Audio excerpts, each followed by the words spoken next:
Welcome back, everybody. I want to take some time to thank each and every one of you for liking and subscribing to the KSG video mostly. We appreciate that, we really do. Today, we're going to talk about optics.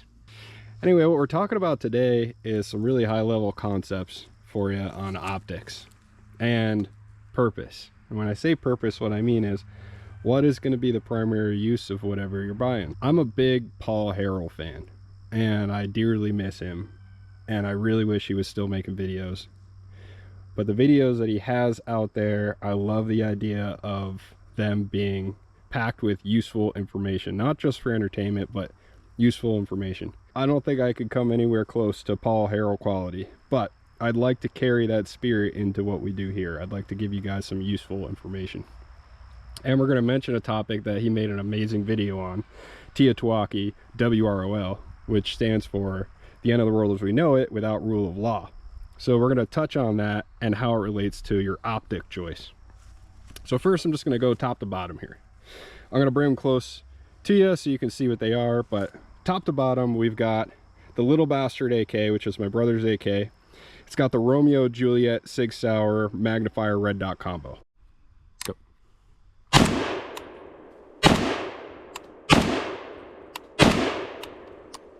Next one down is a Geisley Super Duty with the ACOG TA31. That's a fixed 4x magnification prism optic with a RCR, which is the Trijicon red dot, enclosed red dot on the side.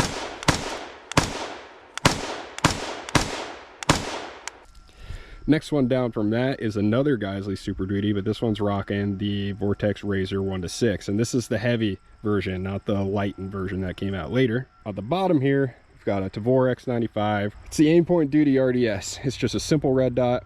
It's a simple reticle. It's just a tiny dot, and it's got a 5-year battery life, which is pretty amazing for a red dot. I have the mount switched out for the ScalarWorks. It raises it up a little bit and makes it a little bit lighter. Plus, I just really like ScalarWorks stuff.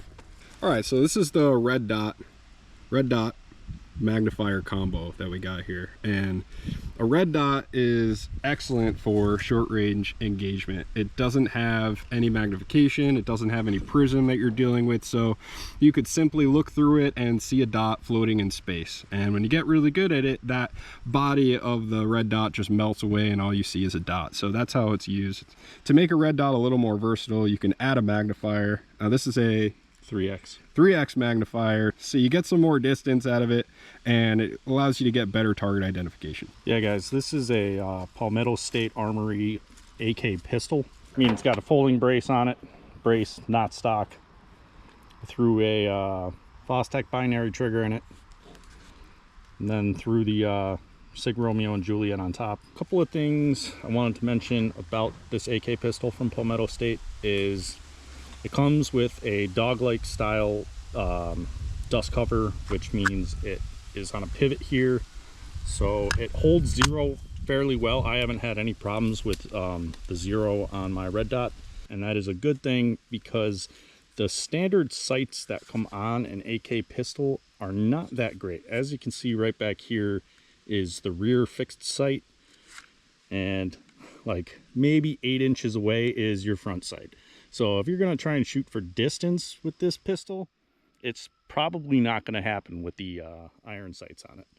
But with the Sig Romeo and Juliet combination, you can reach out a little bit further. The gun is accurate enough to reach out. Now on to this Fostech trigger. The only issues I've had with this was if you do not fully pull the trigger, it will not reset the hammer to fire when you release the trigger, because that's what a binary trigger is. It fires on the pull and the release. So that's one of the issues I had with it. And then I had to do a little custom fitting right here to get it to work on this gun, which involved a file. So if you don't know anything about guns, I would recommend having a gunsmith install this trigger if you're thinking about getting it. I had to buy this to hold the sling because on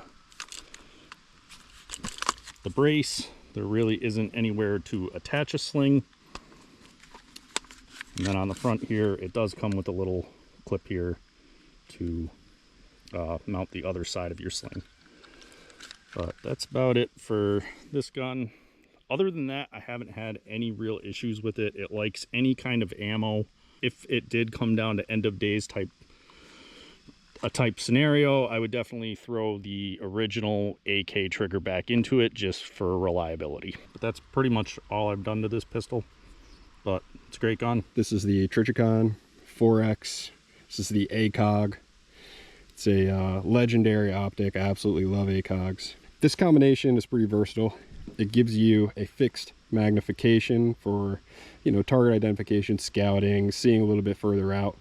I can comfortably make hits and spot them at 100 yards with this rifle, no problem. And then the RCR riding to the side gives me that option to just roll the rifle over and see a nice 1x picture. Makes it just much more versatile for long range and close range engagements. It's a very general purpose setup, and I have no complaints with it at all.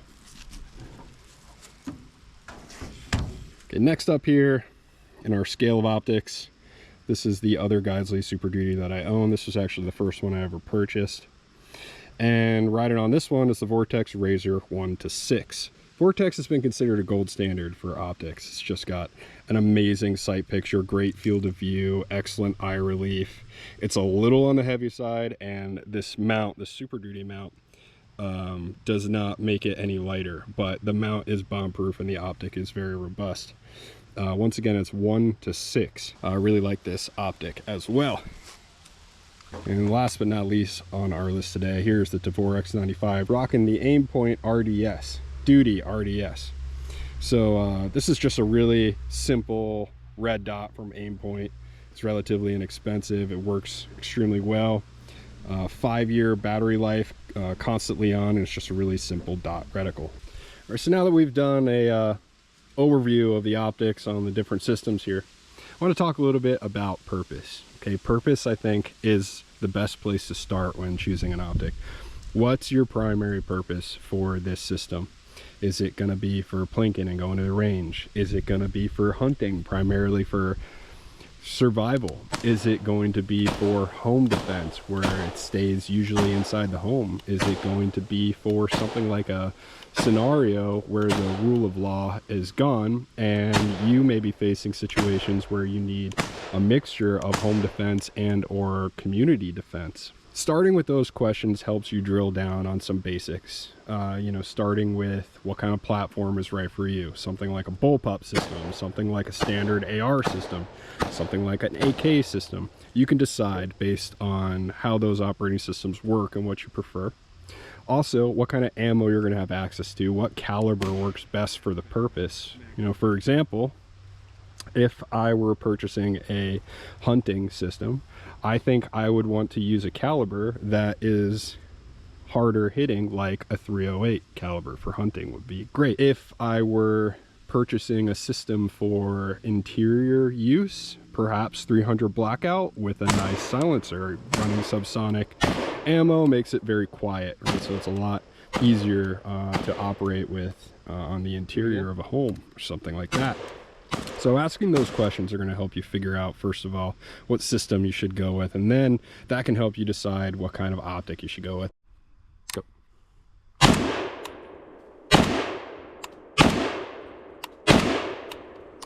Highly encourage you to try as many different kinds as you can. This holographic sight is made by Vortex, and it's the AMG UH1. It makes a bullseye dot reticle in the center out of pixels, you know, and that's what makes it holographic, and it's so much fun to shoot. It's an excellent shooting experience. However, the battery itself is a bit cumbersome because it's larger than your standard coin battery, and the life on a holographic optic is simply not ideal. And this, once again, depends on your purpose. So if you're going to be frequently swapping batteries and you have a reliable supply of those batteries, then battery life isn't really a problem for you. However, if you're expecting to be in situations where batteries are in short supply, a holographic optic may not be good for you. I also want to mention that I've had issues with this optic. So it functions flawlessly except for one little thing. It's died twice now in my safe. There is something that happens with these. It's a known issue, and it's called parasitic drain, where it's sitting in your safe off, but it's still drawing a charge from the battery. I've picked this thing up twice now over the last 4-ish years that I've owned it, and it's killed 2 batteries just doing that. So ultimately, this isn't reliable to me anymore. I don't trust my life to it, but it's definitely a fun optic. Ready? Oh.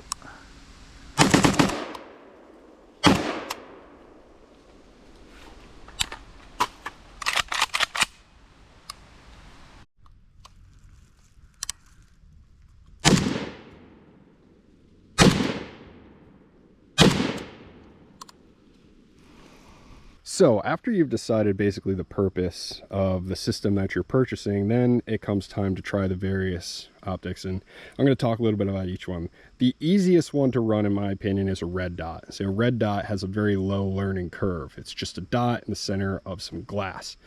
It's an excellent beginner optic to get a feel for using an optic. At known distances, it's easy to make hits at known distances. And I'm going to underline that word, known. Overall, red dot optics are a lot of fun and very easy to get behind. If we take a red dot optic and we want to improve its capability at distance, you can add a magnifier like on my brother's AK.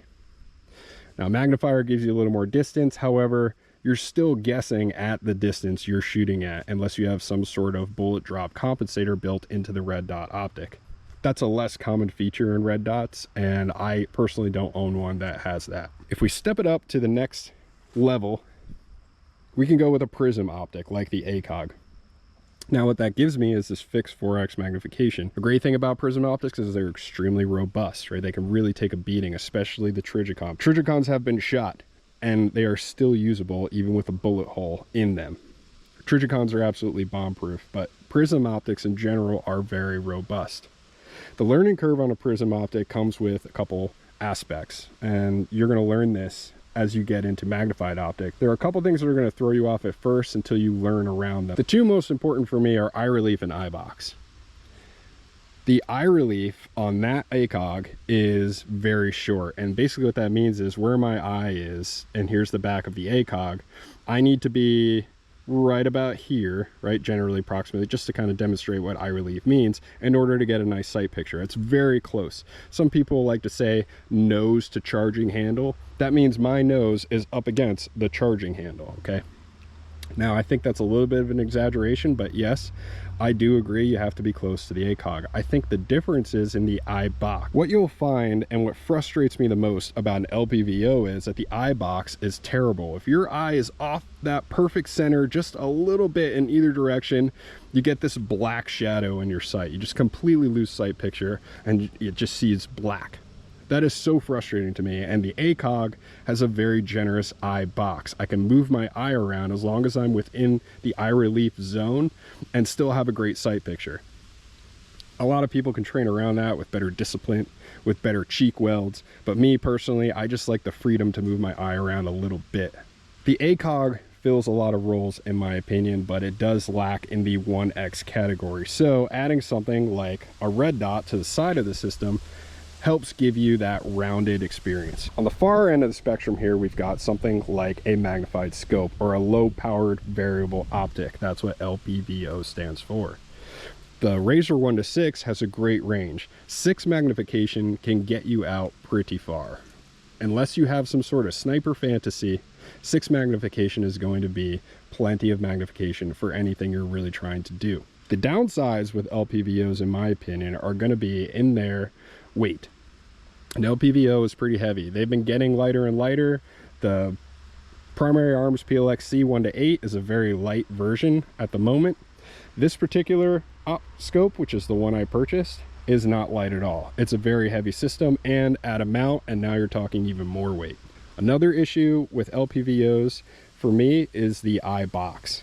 I don't have the discipline to put my eye in the perfect place every single time. I don't have a problem with eye relief so much, but sometimes my head just strays to one side or to the other a little too much, and I get this black flickering shadow, and it drives me absolutely crazy. The extra magnification is not worth it to me personally yet. So now that we've talked about the pros and cons of each system, we can start to apply that principle to what I personally buy guns for. Now, this is just me personally, but Hopefully it gives you an idea of why I chose certain things over others. Maybe it'll help you out too. My firearm purchases are influenced by the potential of a Teotwaki or WROL situation. That's the end of the world as we know it, or without rule of law. Once again, I'm going to mention Paul Harrell made an amazing video about this. It's multiple hours long, but I could watch like a 3 or 4 hour Paul Harrell video and still enjoy every second of it. In the video, he touches on some higher level subjects, like what your personal opinion of the end of the world looks like. Everybody's is different, and nobody's right and nobody's wrong. But you're going to be purchasing based on what your opinion of the end of the world looks like. Is it zombies? Is it a disease? Is it a tsunami, an earthquake, a meteor, a solar flare? There are so many ways our fragile system could fall apart. I'm of the opinion that something is going to affect our power grid, our electric grid, and we're going to be without power for multiple days, maybe even multiple months, at the worst multiple years. I think once the power is out, people are going to begin to resort to looting and other destructive qualities. I don't think there will be a rule of law. So I've purchased my primary defense systems based on that theory. My go-to rifle on this table is the Super Duty with an ACOG on it. This is my go-to rifle. If my house was burning down and I could only take one with me, it would be this rifle. I've set it up in a way that's very specific to my needs and what I think I'm going to need it for. It's a general purpose setup. It's got a little magnification if I need it for target identification. The reticle has a bullet drop compensator and auto ranging features based on human torsos. I am able to inspect a torso with this and guesstimate at the distance that torso is. The RCR combination gives me a little bit of that 1X functionality with a 5-year battery life. However, the ACOG runs only on this fiber optic strip for daylight reticle illumination and tritium for nighttime illumination. It has an etched reticle, which means it's physically etched into the glass. I will always have a reticle on this optic.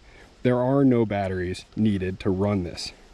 I think that's important for my personal fantasy of the end of the world, but it might not be important to you, so make your choice accordingly. The rest of this rifle is very simple. I've got some rail panels to cover this because this rail does get hot after rapid firing. I'm a huge fan of Geisley now. I absolutely love this rifle. The color, I forget what they call the color, but it's like a cinnamon butter color, and I absolutely love that. The trigger is incredible. Lightning bow trigger, I believe. It's very lightweight and I can shoot it very quickly.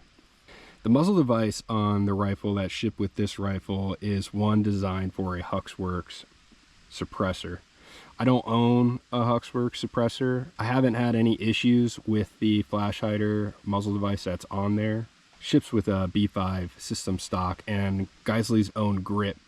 The grip is nice. It's kind of like a mix between a traditional A2, which is at more of an angle, and a more modern pistol grip. The setup for the optic for the ACOG, I have it mounted on a Scaleworks mount, and I did that for 2 reasons. One, it's actually lighter than the stock ACOG mount, and 2, it puts the optic back a little bit further for eye relief purposes. So I could have my stock extended back further because the optic is back further itself. The weight that I saved in switching to the Scaleworks mount for the ACOG, I gained back with the Arasaka offset mount, and that's for the red dot.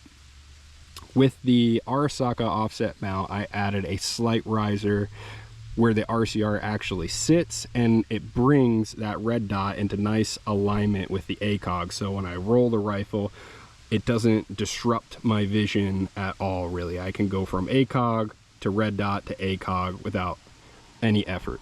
I got a BCM foregrip here. It's basically a hand stop, but it's very minimal. I've got a Surefire Scout Mini with just a simple clicky tail cap to illuminate. Haley Strategic Sling. This one's a little more minimal than your Magpul slings. The adjustability is with what Haley Strategic calls a Ranger loop. It works pretty well in my opinion. You'll notice that there are no iron sights on this rifle. That's a controversial choice, I know, but I wanted this ACOG back as far as I could possibly get it for the eye relief. And the ACOG, I am confident, will not fail me. Alright guys, so final thoughts on today's information. High level points are, you should figure out what works for you and your system. Everybody's going to be different. We don't know your situation. We don't know what your preferences are. So definitely give each one of these a try first before purchasing. It might save you some money in the end. Red dot is the simplest way to go. A scope takes a little bit of time to learn and get used to. And an ACOG is, in my opinion, legendary for an end of the world situation. Let us know what your preferences are. Everybody's different, everybody's situation is different. The Super Duty just happens to be mine. Last thought, I just want to thank Paul Harrell for all his inspiration and his information over the years. The Teotihuacan WROL video is incredible. I highly recommend you watch that, and I'd love to do more videos about that if you guys want to. So that's going to do it for us today. Don't try this at home on what you call professional, and thanks for watching the video.